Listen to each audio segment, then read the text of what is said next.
মনে রাখবেন, একটা পাপের হিসেব না দিয়ে কাল কিয়ামতের মাঠে কোনো দায়িত্বশীল পার পাবে না ইনশাআল্লাহ। কোনো দায়িত্বশীল না। না, এই যে আমি লেকচার দিচ্ছি না, আল্লাহ পাক আমাকেও দাঁড় করাবেন, দাঁড় করায় বলবেন, তোমাকে আমি দিনের যে জ্ঞান দিয়েছিলাম সেই জ্ঞানের হক তুমি আদায় করেছো কিনা হিসেব দেওয়া।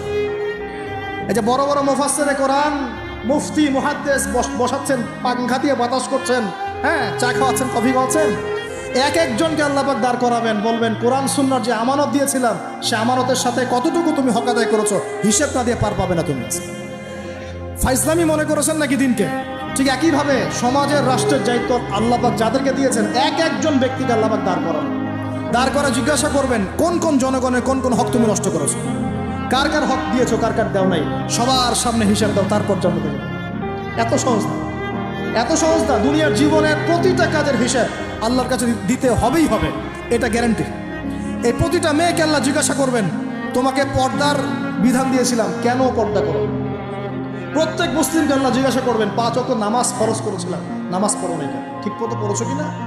প্রত্যেক ধনীকে আল্লাহ জিজ্ঞাসা করবেন, দাঁড় করিয়ে করে এক একজন করে, একসাথে 10 জন না, একজন একজন একজন করে আসবে, একজন করে। এই আব্দুল্লাহ তুমি আসো, এই আব্দুর রহমান তুমি আসো, এই ওবায়দুল্লাহ তুমি আসো, এই রহিম তুমি, আব্দুর রহিম তুমি আসো। এক একজন করে আল্লাহ ডাকবেন, বলো তোমাকে ধন দিয়েছিলাম, কি করেছো? বলো তোমাকে ইলম দিয়েছিলাম, হক আদায় করেছো কিনা? বলো তোমাকে ক্ষমতা দিয়েছিলাম, কি করেছো? আমি জানি না আর কিভাবে ওয়াজ নসিহত করলে মানুষের কলিজার মধ্যে ঢুকতে পারে, আমার জানা নাই। আমি সহ প্রতি ব্যক্তি এই বিচারের সম্মুখীন হবেই হবে ইনশাআল্লাহ। আল্লাহ পাক আমাদের সবার জন্য বিচারটা সহজ করুন এবং এই কথাগুলো বুঝে আল্লাহকে ভয় করার তৌফিক দান করুন। আমাদের আন্ডারে যারা আছে সবার হিসেব আমাকে দেওয়া লাগবেই। অতএব সমাজ থেকে দুর্নীতি বন্ধ করেন, পাচার হওয়া সব কালো টাকা সাদা করে নিয়ে আসুন, অপচয় কমান, দুর্নীতি কমান, এবং যারা জুলুম জালেম ওদের সাথে কোনো আপোষ করবেন না, সমাজে ন্যায় বিচার প্রতিষ্ঠা করার চেষ্টা করুন।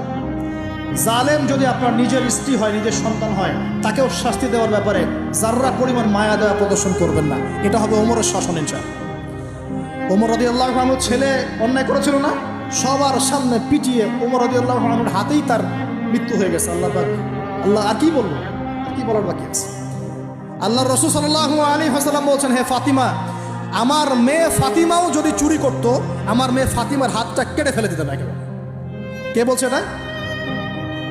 আমাদের নবী মুহাম্মদ সাল্লাল্লাহু আলাইহি ওয়াসাল্লাম বলছেন, আমার মেয়ে ফাতিমাও যদি চুরি করতো তার হাতও আমি কেটে ফেলে দিতাম একেবারে। আর আমরা আমাদের দলের লোক, আমাদের সংগঠনের লোক, আমাদের সামাজিক সংগঠনের লোক, আমার চাচা, আমার মামা, আমার খালু, আমার অমুক, এই করতে করতেই তো সব শেষ করে ফেললাম।